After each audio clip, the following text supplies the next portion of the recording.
Sa atong unang pagbasa, gibutang dinhi nga ang Ginoo may warning sa katawhan sa Israel sa ilang paglangay-langay, pagtukod pagbalik sa templos Ginoo. Kay niingon man gud sila nga dili sa ta magtukod sa templo kay unahon na tukod ang atong mga balay. Tinuod yun, nakatukod na sila mga balay nga nindot. Nga niingon dahil Ginoo, karon nga naanamoy mga balay, naanamoy mga pagkaon, wa na mo na ulipon. Pero tanawa, natagbaw bagod mo, nalipay bagod mo, wa mo kaybaw, wa mo maglibog ana, wa mo kapangutana nganong nanaman ta mo'y gisulob, gitugnaw mangyapon mo, nanaman ta mo'y gikaon, gutumon mangyapon mo, mga inana ba? Nanaman ta mo'y sweldo, mura ra magbusluton nga alkansiya, nakautang man lang gyapon mo. Kabantay mo karon ang naay mga sweldo mo hinoy dagko kay mga utang, no? Mo'y maputo sa utang. Mas maayo pa tong mga way sweldo, way trabaho kay wa pay utang. Wa mo kabantayan na pangutana mo sa inyong tupad na kay utang, pangutana. Kanang way trabaho, wa sad nay utang. Kita nawaw di ba? Dako-dako na tagkolekta, dako sa datong utang. Dili ta maghisgot og utang nga institusyonal. Hinuon pwede sad na. Tanawa nga to karon ko nga atong nasod. Pila na may utang sa atong nasod karon? Mga almost 18 trillion na. Nga naa pag umaabot nga mga around 2 trillion. So, 20 trillion na ni siya. Sus, grabihang utangan. Nga nganong nahitabo man na sa itong nasod nga sige lang yung increase ang utang. Wa pa gani kaabot og 4 years gikan sa eleksyon nato nining bag-ong administrasyon. Gikan atong 2022, wala pa kaabot og 4 years beyond 4 years na ba? Wala pa lagi. Wala pa 4 years. Pero ang atong napuno nga utang niabot nag mga almost 5 trillion. Sa ato pa kada tuig sobra sa 1 trillion ang atong increase sa utang. Unya inigabot anig 6 years. Wa na. Mura sa danig, nalubong tas baha sa tubig, lubong sa baha sa utang. Unya ang atong income naara kunos mga 4 trillion kada tuig. Unya ang atong giutang zaman. Ang mapuno sa atong utang tag 1 trillion. Unya ang atong budget kada tuig sa ato lang ron na sikat maning budget kay pag 2025 ni sikat man tong budget tungod anang ilang mga blank ana nga i-insert ba nga mga amount human sa ilang bycam na sikat man na diha nato nahibaw-an nga mag-average day sila og 6 trillion pesos ang budget kada tuig.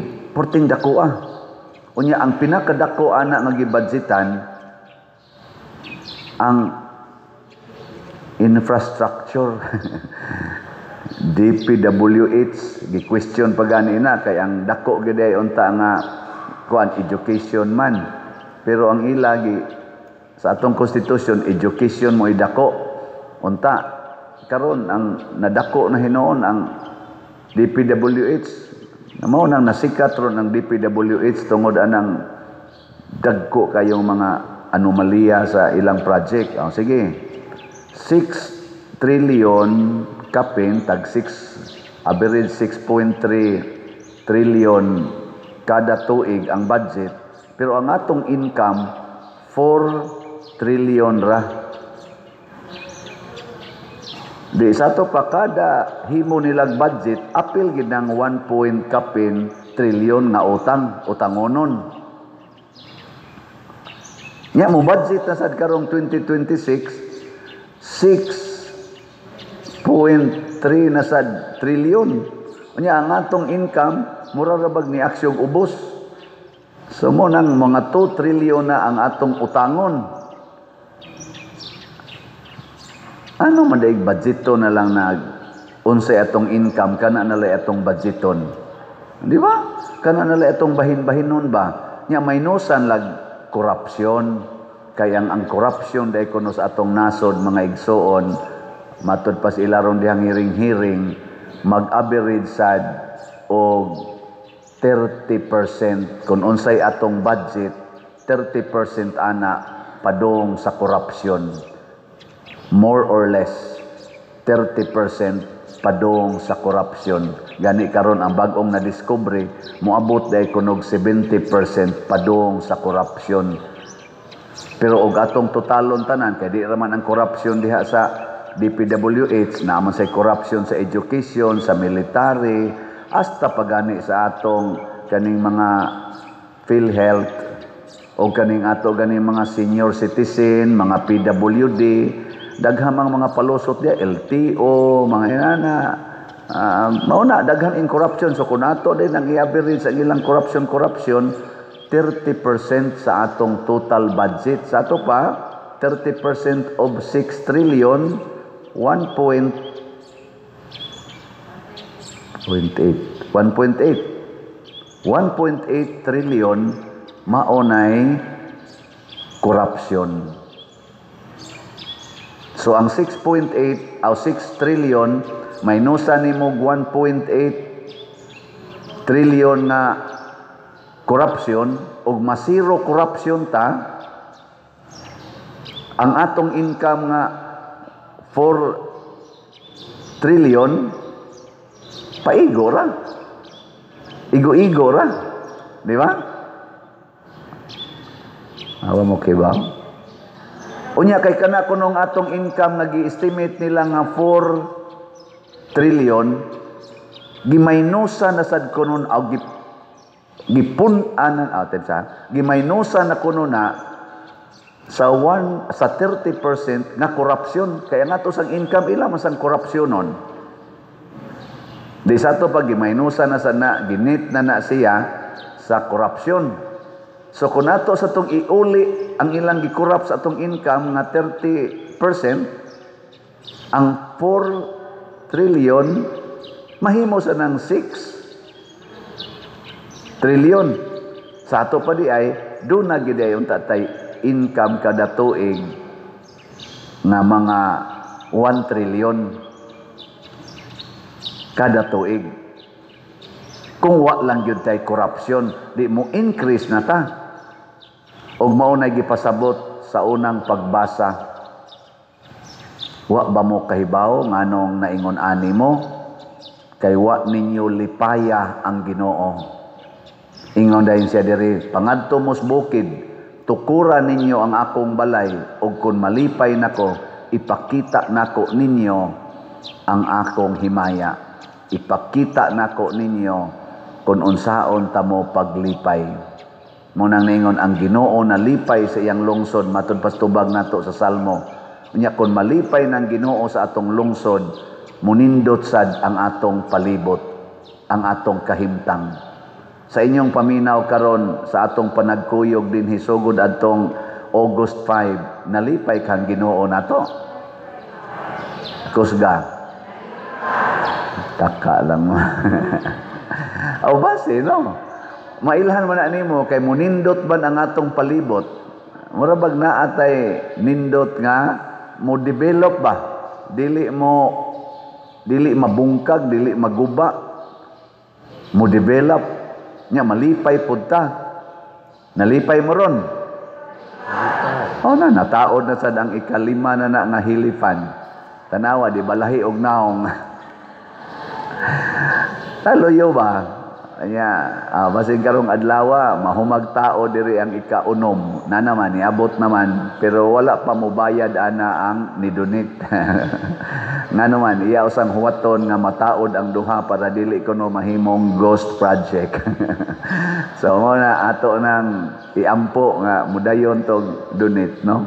Kay di gani kuhaon ta na gikas atong mga slot-slot. Pero hinaot unta. Nya lahi siya naong kay wa na tay stock aning gaunang upat pero mas advanced to siya. Mas dako tog hangin.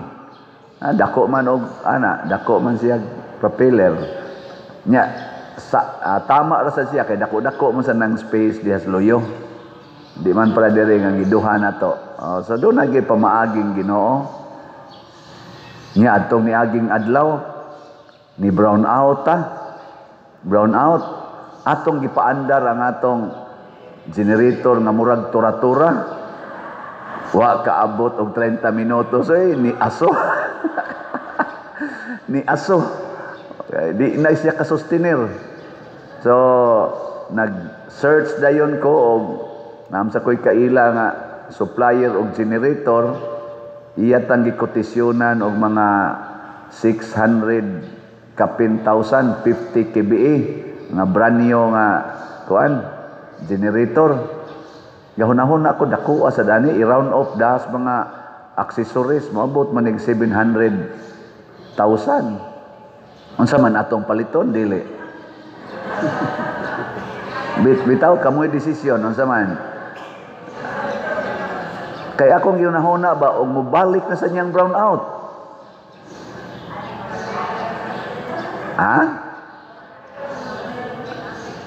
Para na ni maigo tag bagyo. Nya mga tumbang poste.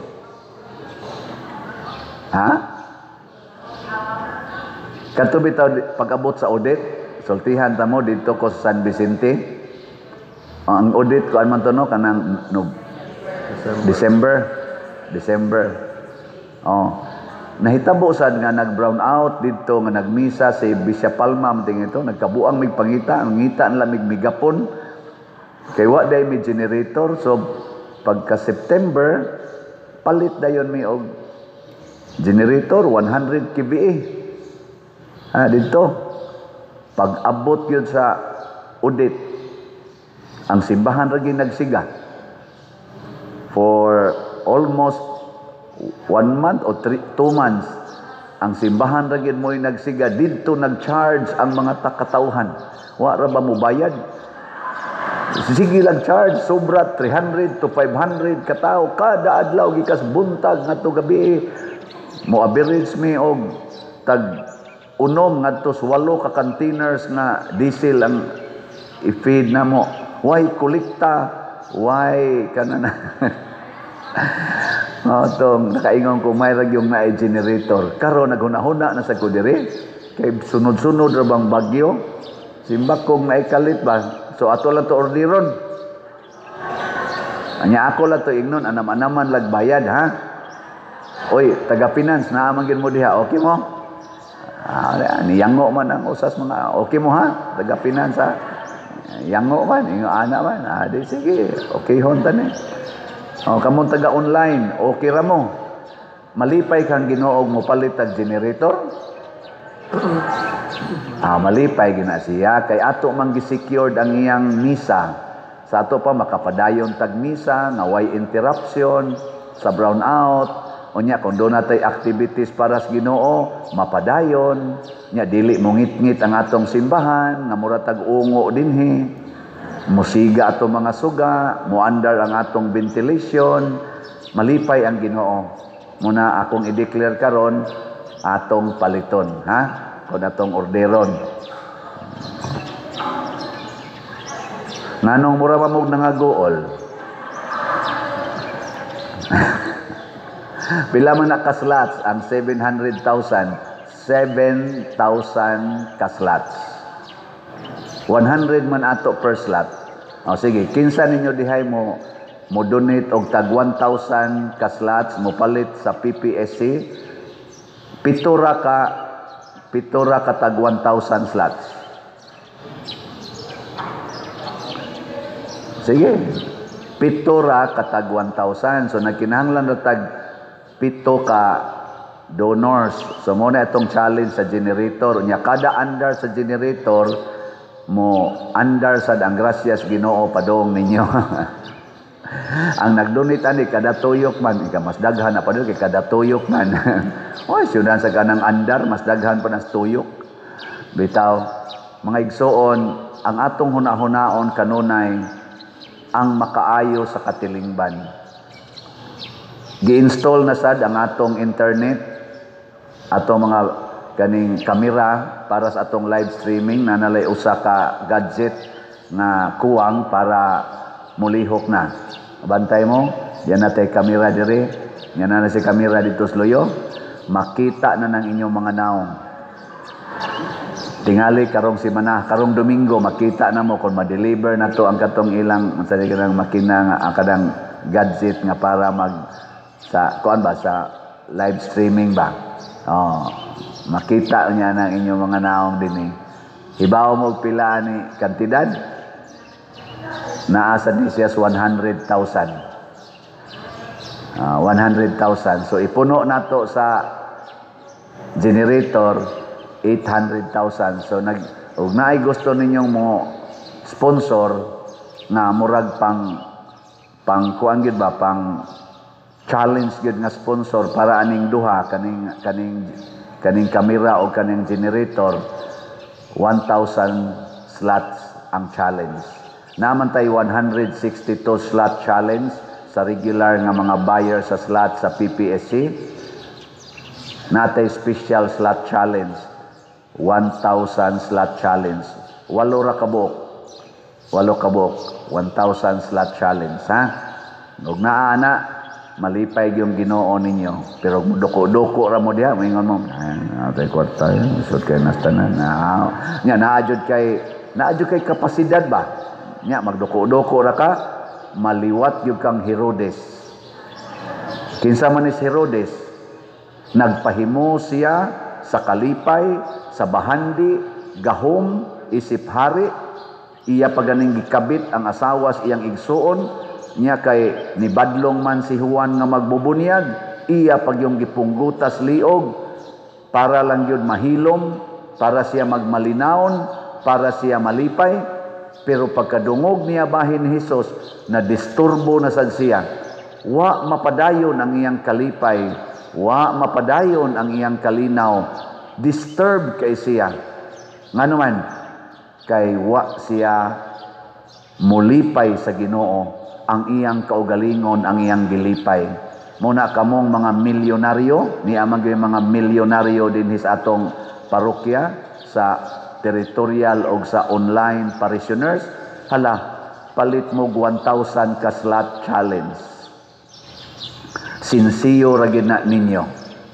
In kapader kadtong naapil sa flood control, pwede to mo palit. Pwede di lang nato i-announce. Pwede. Pero ayaw na mogbalik anang inyong binuang. Tungod kay nipalit na mo og slot para sa Pangginoo, pasabot nagbasol na mo. Isintro na ninyo ang Ginoo. Nganong di man dawaton sa Ginoo? Dawaton, bisag ka na pang ilang gitawag ron na sikat kayong mga revelation na nagbinuang sa flood control, di na dawaton sa Ginoo magbag-o sila, dawaton. Mao na nga magbasol, maghinulsol, dili kay magsigilag gumbol-gumbol samang Herodes, gasigi gumbol-gumbol, wa gyud magbasol. Hangtod naning apil na lang po siya desisyon nga patyon si Jesus sa dihang nagkita sila. Iyang gi-turn over balik ngadto ni Poncio Pilato aron hukman. Dili nato patyon ang Ginoo mga igsoon, dili sad nato patyon ang atong simbahan. Atong atimanon, bahala nagmasakitan ta, magantos tagpalit og slot, ibutang nato sunahona kung sa atong gibuhat nalipay ang Ginoo, lipayon sa tas Ginoo. Ang mga Israelita gisakit sa Ginoo sa dihang ilang gilipay ang ilang kaugalingon lamang.